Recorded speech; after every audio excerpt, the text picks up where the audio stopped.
नमस्कार साथियों। आज मैं प्रधानमंत्री आवास योजना से जुड़ी वह अहम जानकारी साझा करने जा रहा हूं जो उन सभी परिवारों के लिए जरूरी है जो अपने पक्के घर का सपना देख रहे हैं। क्योंकि अक्सर सही जानकारी समय पर न मिलने की वजह से लोग इस योजना का पूरा लाभ नहीं उठा पाते। किसी की किस्त अटक जाती है, किसी का सर्वे या सत्यापन अधूरा रह जाता है, कोई आवेदन की तारीख को लेकर भ्रम में रहता है और कई लोग यह भी नहीं समझ पाते कि किस चरण में किस्त जारी होती है। इसी उलझन को खत्म करने के लिए आज मैं इस योजना की पूरी प्रक्रिया को शुरू से अंत तक बेहद सरल और स्पष्ट भाषा में समझाऊंगा, ताकि आपको किसी भी स्तर पर परेशानी न हो और आप आत्मविश्वास के साथ आगे बढ़ सकें। साथ ही उन लोगों के लिए भी एक महत्वपूर्ण सूचना है जिन्होंने पहले से आवेदन कर रखा है या जो आने वाले समय में आवेदन करने की तैयारी कर रहे हैं। इसलिए इस जानकारी को ध्यान से समझना आपके लिए बहुत जरूरी है। जिन लाभार्थियों का सर्वे पूरा हो चुका है, दस्तावेज सही पाए गए हैं और पात्रता की जांच में कोई कमी नहीं निकली है, उनके लिए केंद्र और राज्य सरकारें पहली किस्त की राशि लगातार जारी कर रही हैं। यह पैसा सीधे डीबीटी प्रणाली के जरिए लाभार्थी के बैंक खाते में भेजा जा रहा है, इसलिए किसी बिचौलिए या अतिरिक्त प्रक्रिया की जरूरत नहीं पड़ती। यह भी समझना जरूरी है कि आपने योजना के जिस वर्ग के अंतर्गत आवेदन किया है, उसी के अनुसार सहायता राशि की कुल सीमा और किस्तों का तरीका तय होता है।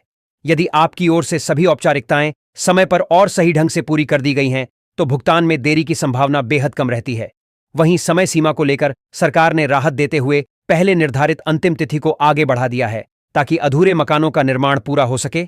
ऐसे सभी आवास जिन्हें 31 मार्च 2022 तक स्वीकृति मिल चुकी थी, उनके लिए निर्माण पूरा करने की नई अंतिम तारीख अब 31 दिसंबर 2025 तय की गई है, जिससे लाभार्थियों को पर्याप्त समय मिल सके और किसी का लाभ अधूरा न रहे।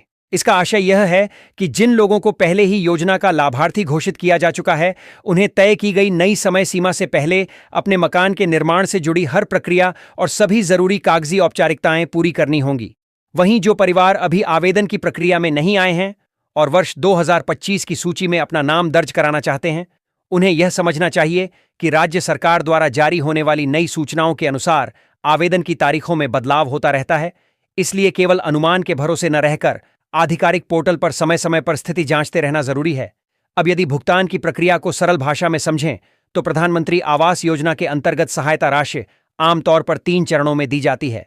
पहली किस्त तब जारी होती है जब आवेदन को मंजूरी मिल जाती है, सभी दस्तावेज सही पाए जाते हैं और जहां जरूरी हो वहां आधार से जुड़ी पहचान प्रक्रिया पूरी हो जाती है। जैसे ही जमीन पर वास्तविक रूप से निर्माण शुरू होता है, यह राशि सीधे बैंक खाते में भेज दी जाती है। दूसरी किस्त उस समय मिलती है जब मकान का ढांचा लगभग आधे स्तर तक तैयार हो जाता है, और इस चरण में निर्माण स्थल की जियो टैगिंग और प्रगति की पुष्टि बेहद जरूरी होती है, क्योंकि इसी के आधार पर यह तय किया जाता है कि काम सही जगह और सही लाभार्थी द्वारा किया जा रहा है, और यदि जियो टैगिंग में देरी या त्रुटि होती है तो अगली राशि पर रोक लगा दी जाती है। अब अंतिम यानी तीसरी किस्त की बात करें, तो यह राशि तब जारी की जाती है जब मकान का निर्माण पूरी तरह पूरा हो चुका हो और छत डालने का कार्य भी समाप्त हो जाए। इस चरण में भी निर्माण स्थल की जियो टैगिंग और कार्य पूर्ण होने की प्रगति रिपोर्ट बेहद जरूरी होती है। यदि किसी भी जानकारी में कमी रह जाती है या फोटो और विवरण सही तरीके से अपलोड नहीं होते हैं, तो भुगतान रोका जा सकता है। बहुत से लोग यह पूछते हैं कि अगर उन्होंने अगस्त या सितंबर 2025 में आवेदन किया है तो पहली किस्त कब तक मिलेगी। सामान्य स्थिति में यदि आवेदन पूरी तरह स्वीकृत हो चुका है, दस्तावेज सही हैं और जियो टैगिंग की प्रक्रिया बिना किसी रुकावट के चल रही है, तो पहली किस्त दिसंबर 2025 के आसपास खाते में आ सकती है। हालांकि वास्तविक समय इस बात पर निर्भर करता है कि स्थानीय स्तर पर सत्यापन रिपोर्ट कब भेजी जाती है और पोर्टल पर अपडेट कब होता है। वहीं जिन लाभार्थियों की किस्तें अटकी हुई हैं, उनके मामलों में अक्सर कारण बहुत साधारण होते हैं, जैसे दस्तावेजों में छोटी गलती, नाम या जन्मतिथि का मेल न होना, बैंक खाते की जानकारी गलत होना, आधार से जुड़ा ओटीपी सत्यापन अधूरा रह जाना, जियो टैगिंग न होना या फोटो अपलोड न होना। कई बार केवल एक छोटी सी चूक पूरी फाइल को रोक देती है। इसलिए सबसे पहले unified PM Awas Yojana portal पर जाकर अपना स्टेटस जरूर जांचें, जहां रजिस्ट्रेशन नंबर या मोबाइल नंबर के जरिए किस्त की स्थिति, जियो टैगिंग रिपोर्ट और लाभार्थी सूची में नाम आसानी से देखा जा सकता है। और यदि किसी तरह की गलती दिखाई दे तो देर किए बिना संबंधित पंचायत, नगर निगम, नगर परिषद या ब्लॉक कार्यालय से संपर्क कर तुरंत सुधार करवाना ही सबसे सही कदम होता है। इस योजना का मूल लक्ष्य यही है कि हर योग्य भारतीय परिवार तक उसका खुद का सुरक्षित और पक्का घर पहुंचे। इसलिए पात्रता तय करते समय यह देखा जाता है कि आवेदक के नाम पहले से कोई पक्का मकान न हो, उसकी आय सरकार द्वारा निर्धारित सीमा के भीतर हो और प्रस्तुत किए गए सभी दस्तावेज पूरी तरह सही और वास्तविक हों।